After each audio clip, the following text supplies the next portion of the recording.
Trading và vòng luẩn quẩn tâm lý, làm sao thoát khỏi bánh xe hamster. Giao dịch khởi đầu như một giấc mơ đẹp. Một giấc mơ về tự do không biên giới, những bãi biển nắng vàng bên chiếc laptop mở, những phút búng tay đặt lệnh thay cho tháng ngày cần mẫn, và cuộc đời rực rỡ giữa siêu xe, du thuyền, không áp lực cấp trên hay giới hạn thời gian. Một viễn cảnh quyến rũ đến nao lòng. Nhưng rồi, giấc mơ ấy hóa ra là một mê cung. Nhiều trader chợt nhận ra, thứ họ tưởng là con đường giải phóng lại dần siết họ vào guồng quay kiệt sức, như chú chuột chạy không ngừng trên chiếc bánh xe vô hình. Càng gồng mình, càng thấy mình dậm chân. Càng nỗ lực, càng thấy tự do xa vời. Họ lạc lối không phải vì thị trường khắc nghiệt, mà vì chính những kỳ vọng mù quáng, nỗi sợ thất bại và sự ngộ nhận về bản chất của nghề. Vòng luẩn quẩn không lối thoát. Trong trading, có một sự thật ít ai dám thừa nhận: sự kiệt quệ tinh thần. Đằng sau những đường nến nhảy múa, những lệnh mua bán tưởng chừng lạnh lùng, là một cuộc vật lộn không ngừng giữa hy vọng và tuyệt vọng, tham lam và sợ hãi. Mỗi sáng thức dậy, trader mở biểu đồ như kẻ nghiện tìm kiếm liều dopamine mới. Họ dán mắt vào màn hình, gửi gắm vào mỗi lệnh giao dịch niềm tin ngây ngô rằng lần này sẽ khác, lần này sẽ gỡ lại tất cả. Nhưng rồi, thị trường chẳng bao giờ dễ dàng như họ tưởng. Thua, tài khoản teo dần, tâm trí rệu rã.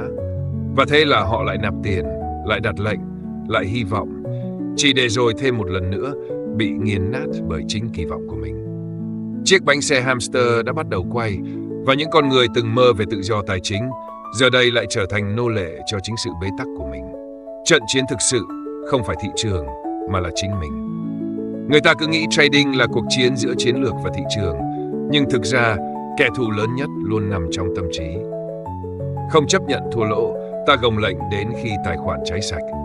Cái tôi muốn trả thù thị trường, ta liều lĩnh đánh lớn mà quên mất rủi ro. Nỗi sợ bỏ lỡ cơ hội, ta lao vào giao dịch như con thiêu thân, bất chấp tín hiệu rõ ràng. Trading xét cho cùng là tấm gương phản chiếu chân dung tâm hồn ta.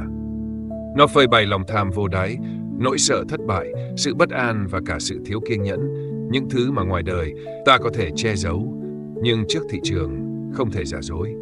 Và nếu không dũng cảm đối diện với chính mình, ta sẽ mãi mãi bị nhốt trong vòng xoáy, phải thắng bằng mọi giá. Khi trading không còn là đam mê, mà là gánh nặng. Có một ngày, nhiều trader chợt giật mình nhận ra họ không còn cảm thấy niềm vui khi giao dịch. Mỗi phiên trở thành cuộc vật lộn tâm lý. Mỗi đêm trước khi ngủ là những tiếc nuối dày vò. Giá như mình không vào lệnh đó, giá như mình cắt lỗ sớm hơn. Sự nghiệp trading từng được xem như giấc mơ tự do, giờ đây lại trở thành gánh nặng tinh thần. Sự mệt mỏi không đến từ thua lỗ, mà từ việc đánh mất kết nối với chính mình. Ta quên mất lý do ban đầu, để trading điều khiển cảm xúc thay vì phục vụ cuộc sống. Và cứ thế, bánh xe vẫn quay. Tỉnh thức, chìa khóa để thoát khỏi vòng xoáy.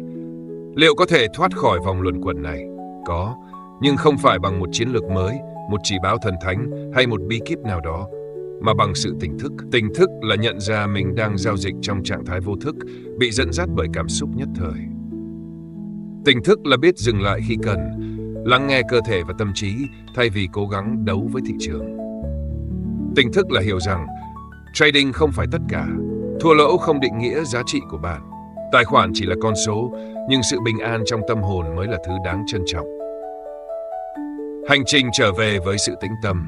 Nhiều trader tìm đến thiền định không phải để trở thành cao thủ trading, mà để sống chậm lại, quan sát bản thân như quan sát biểu đồ, không phán xét, không níu kéo. Họ học cách buông bỏ, không phải buông bỏ ước mơ, mà buông bỏ kỳ vọng cứng nhắc, sự cầu toàn và nỗi sợ thất bại.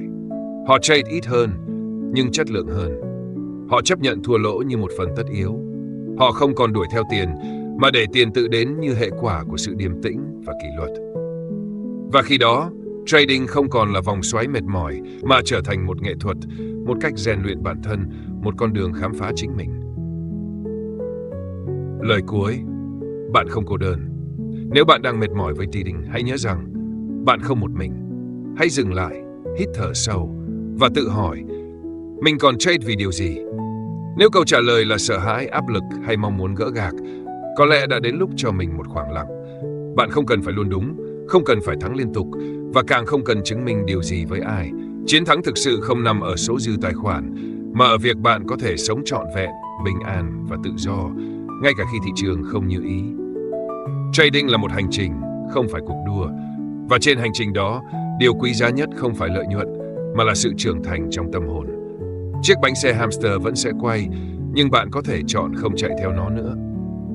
Hãy bước ra, hít thở và tìm lại chính mình. Bởi khi bạn ngừng đuổi theo chiến thắng, có lẽ chiến thắng thực sự mới tìm đến bạn, một cách nhẹ nhàng, bất ngờ và đáng giá hơn bất cứ con số nào.